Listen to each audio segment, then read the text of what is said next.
Border Gavaskar ట్రోఫీలో భాగంగా India versus Australia మధ్య జరుగుతున్న మొదటి టెస్టు మ్యాచ్లో రెండో ఇన్నింగ్స్లో టీమిండియా రెండో రోజు ఆట ముగిసే సమయానికి ఒక్క వికెట్ నష్టపోకుండా 172 పరుగులు చేసింది.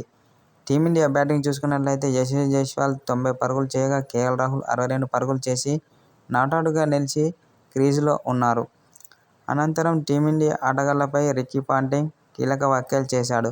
నేను ముందే చెప్పినా వాళ్ల జోలికి అసలే వెళ్లొద్దని ఆస్ట్రేలియా బౌలర్లకు ముందే సూచించాడు రికీ పాంటింగ్. అతన్ని 10 బంతుల్లోపు అవుట్ చేయండని అన్నాను. ఇప్పుడు ఏమైంది? అతన్ని అవుట్ చేయకపోతే అతడు చాలా డేంజర్గా ఆడుతున్నాడని రికీ పాంటింగ్ అన్నాడు. ఒక విధంగా చెప్పాలంటే ఆస్ట్రేలియా బౌలర్లకు ముచ్చెమటలు పట్టించాడని రికీ పాంటింగ్ అన్నాడు. అతడి ఇన్నింగ్స్లో 7 ఫోర్లు 2 సిక్స్లు ఉన్నాయి. అతను ఎవరో కాదు, టీమిండియా స్టార్ ప్లేయర్ అయిన యశస్వి జైస్వాల్.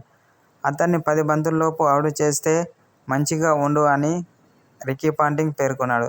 దీంతో ఏమైంది? అతన్ని అవుట్ చేయకుంటే ఆస్ట్రేలియా బౌలర్లకు చుక్కలు చూపిస్తున్నాడని అన్నాడు.